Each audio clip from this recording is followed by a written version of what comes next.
Olá pessoal, sou eu, professor Tiago Hatz. Sejam bem-vindos a mais uma das nossas aulas de História.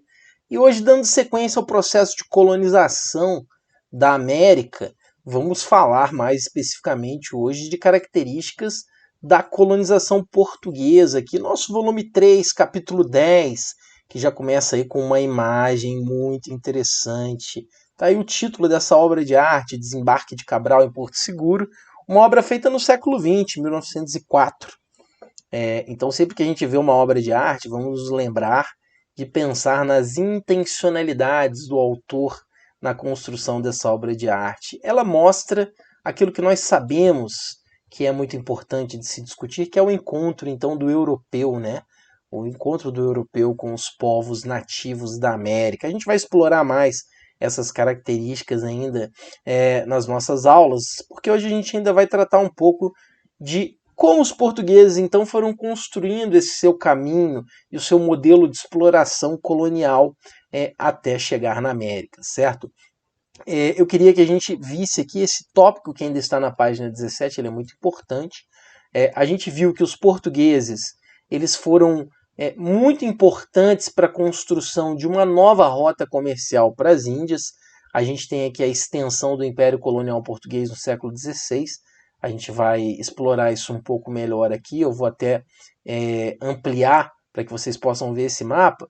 Mas Portugal, essa pequena nação espremida no Oceano Atlântico pela Espanha, então vai ser capaz de construir um vasto império colonial ao longo do mundo. Mas essa região da Índia, né, a região das Índias, do comércio de especiarias tão importante, ela é uma região que os portugueses conseguiram conquistar espaço por meio do périplo africano, dessa navegação pela costa da África, e conseguiram destronar os mercadores de Veneza, que eram os principais mercadores a fazer rotas para essa região oriental, para essa região do Sudeste Asiático e da Índia. Então os portugueses ganham muita força nesse período por serem justamente aqueles que conseguiam oferecer uma rota alternativa.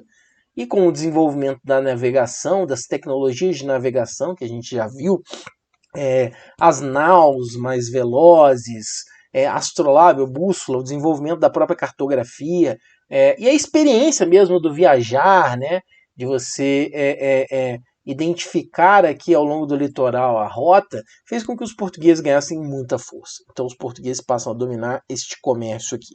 Mas esse comércio também, ele nem para todo sempre será favorável aos portugueses.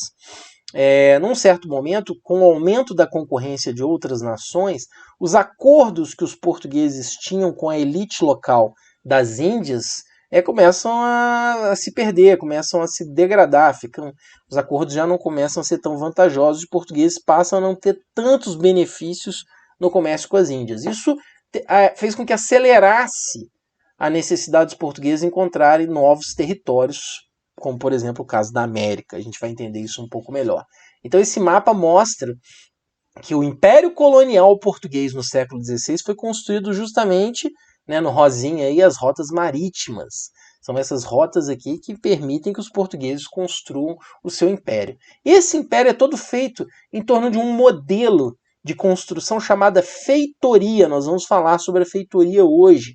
A feitoria é uma pequena fortaleza que é construída ao longo do território para proteger os pontos territoriais, mas também para serem usados como ponto de trocas comerciais.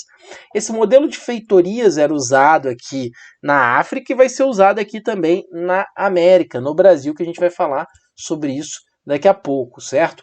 Então, a crise da relação colonial de Portugal com as Índias acaba ampliando rapidamente a chegada dos portugueses à América, a necessidade da busca de novos territórios para novas explorações coloniais. E assim, então, que os nossos queridos portugueses vão chegar até aqui no nosso território, na América. E a partir daqui, os portugueses vão construir um modelo muito claro de exploração, baseado na ideia do escambo e das feitorias. Então vamos entender rapidamente como é que esse processo era feito. Então, basicamente, como a gente disse, os portugueses vão instalar ao longo do litoral as feitorias, ou seja, as pequenas fortalezas com o objetivo de proteger o território e de estabelecer as trocas comerciais. E para conseguir extrair os produtos específicos que eles queriam tirar do território da América, eles vão usar como forma de trabalho o famoso escambo. O escambo, que é nada mais, nada menos do que a troca. A troca. O que para nós pode ser muito estranho, né? Principalmente quando a gente pensa no pau-brasil que está aí, né? Vamos ampliar aqui o mapa novamente para que a gente possa ver essa representação. O mapa mostra não só a localização geográfica, como também a interpretação, né, daquilo que estava acontecendo. A gente tem então os indígenas carregando as toras de pau-brasil nas costas. Para nós é muito assustador imaginar que o pau-brasil, uma riqueza, uma tora que era utilizada para a extração de uma tintura vermelha, algo muito desejado na Europa. Como é que a gente imagina assim, que os indígenas aceitavam trocar, às vezes, produtos simples, de pouco valor econômico, por toras de pau-brasil? A gente tem que considerar que, para os indígenas, a noção de propriedade privada, a noção de posse, de valor, é uma noção que não fazia sentido naquele momento. Os indígenas tinham uma relação com a natureza, uma relação de liberdade coletiva, uma relação ampla, certo? E, de alguma forma, para eles, aquilo que tinha valor era algo diferente daquilo que tinha valor para os portugueses. Então, os portugueses conseguiram estabelecer nessa região o chamado escambo, ou seja, essa troca. A gente tem que tomar muito cuidado quando fala de escambo, para a gente não construir uma relação preconceituosa com a cultura dos povos indígenas, certo? Porque muitas vezes é isso que a gente faz, a gente trata o indígena como se ele fosse menos inteligente, menos capaz, porque ele aceitou fazer o escambo. Então o governo português, o que ele fazia? Ele autorizava que os comerciantes portugueses, comerciantes de confiança da coroa, instalassem, né, fizessem essa exploração, instalassem as feitorias, eles se comprometiam, e uma parte dos lucros, obviamente, iria para a monarquia e a outra página ficava com eles. Era um contrato, uma espécie de arrendamento, né? Então eram pessoas de confiança do rei, mas que também tinham a sua lucratividade garantida com o modelo de exploração. Vamos observar aqui então como é que se dá o início do processo de exploração do nosso litoral. A gente tem um mapa na página 21 que ela é bem interessante. Ó. Aqui a gente tem o marco do Tratado de Tordesilhas, a linha do Tratado de Tordesilhas, certo? E nós temos as terras que pertencem a Portugal. O acordo, então, ele estabelecia uma linha imaginária, tudo que estivesse a leste seria de exploração, né, terras já conhecidas e ainda não conhecidas de Portugal, e a oeste da Espanha. Depois vai ser questionado, obviamente. Mas aqui a gente tem uma mancha laranja mais escura, que é a área de ocorrência de pau-brasil. A gente sabe que a exploração do pau-brasil foi muito grande, a árvore praticamente sumiu das matas nativas, né? E as primeiras 4 grandes feitorias, Igaraçu, Santo Aleixo, Todos os Santos e Cabo Frio, são as 4 grandes primeiras feitorias, então.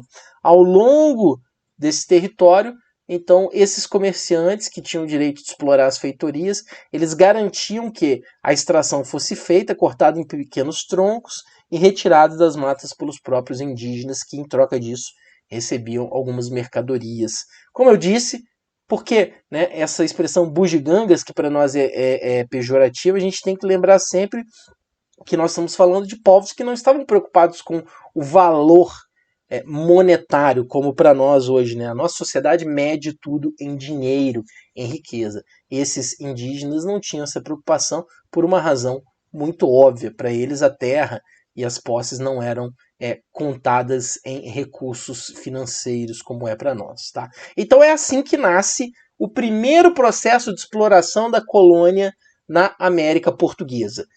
A organização das feitorias ao longo do litoral e a exploração da mão de obra indígena por meio do escambo.